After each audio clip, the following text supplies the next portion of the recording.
Born in Miami and raised in Central Florida, Brenda Eubanks Burnette grew up in the heart of citrus country. In 1978, while attending community college in Winter Haven, a friend entered her into the Miss Winter Haven pageant, unexpectedly setting Brenda on the path to becoming the face of Florida citrus. A friend of mine had signed me up and choreographed my dance for me, and I needed money to go to college at Polk Community College. And I don't know who was more surprised, me or my family, when I won. During her reign as Miss Winter Haven, Brenda was asked to fill in for the Citrus Queen at a scheduled appearance. The opportunity placed Brenda squarely in the citrus spotlight and set the stage for the career that followed.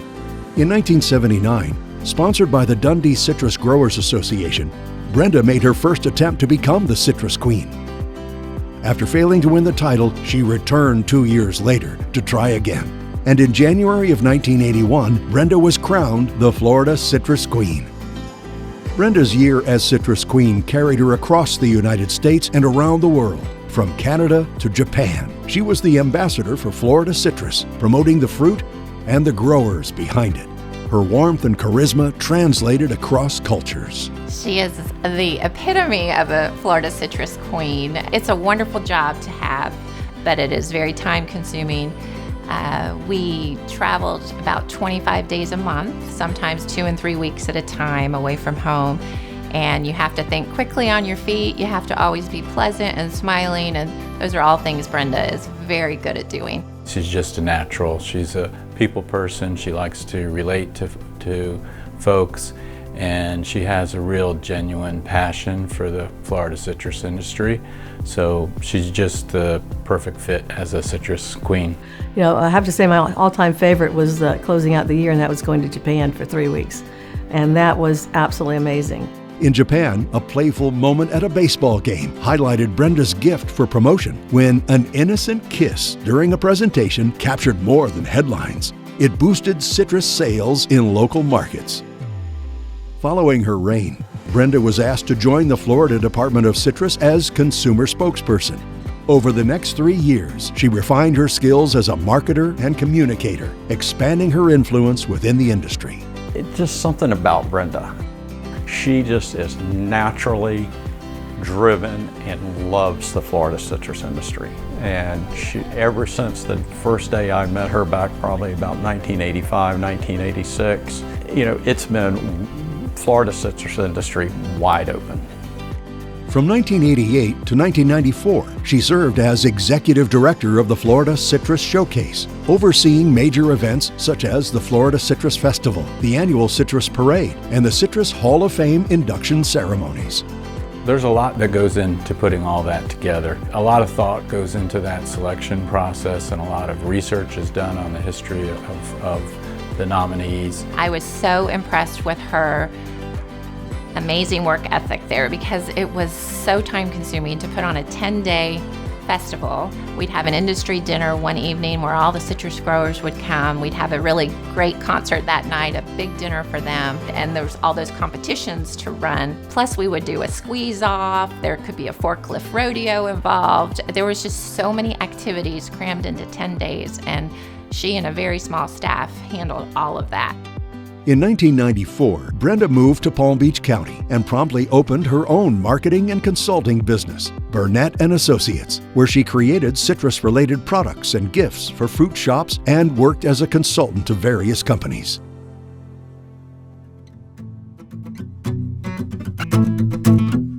When the Citrus Showcase began to fade in the early 2000s, Brenda helped lead a revitalization effort to relocate the Citrus Hall of Fame to Florida Southern College's McKay Archives Center. Her impact was phenomenal, and there was a point where Brenda, myself, and John Jackson, you know, had to basically go out to the industry, raise money, buy the Hall of Fame from the Florida Citrus Showcase. If it wasn't for her, there would have been so much of this historical material lost, probably forever, and no telling where it would have ended up. She really was instrumental in getting it to Florida Southern.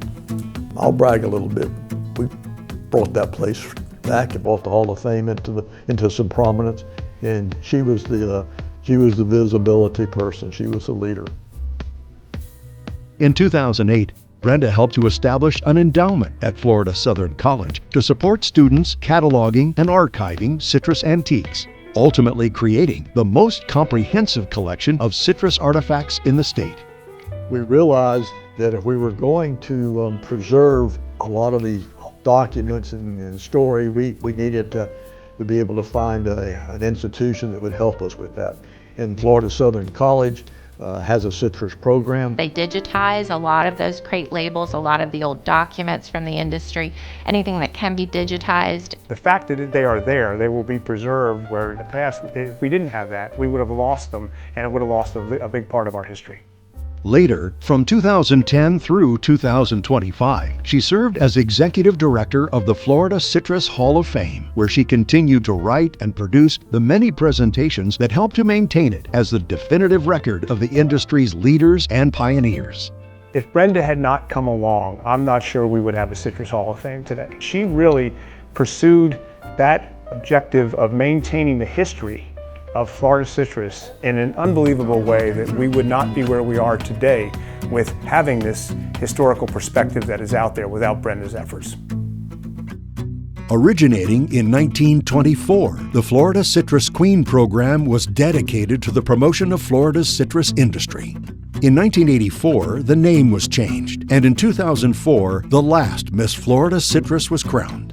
The program went dormant until 2012, when Brenda led efforts to revive the pageant, bringing it back in 2015. Since its restoration, 2 contestants have gone on to represent Florida in the Miss America program.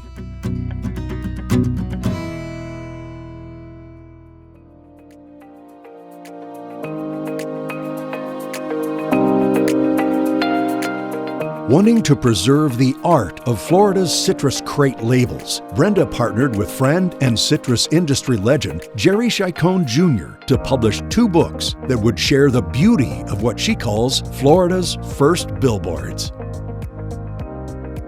Since 2015, Brenda's passion to share stories of Florida's citrus history has been highlighted in a monthly article in Citrus Industry magazine called Pieces of the Past.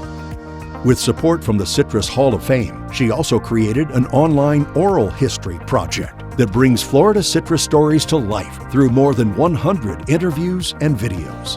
If you go on there and look at all those oral histories, people, a lot of them are deceased now and have gotten the history of the Florida citrus industry down forever on video that's on the web, available to anybody around the world, and it's just an incredible source of historical information for everybody to see. And if it wasn't for Brenda, it wouldn't be there. I just wish I had video of my grandfather 100 years ago, what he saw in the citrus industry, but that wasn't available at the time. But to be able for her to now record these men and women with their own voices, their own accents, and to hear what they went through is really just invaluable to our state as a whole, not just the industry.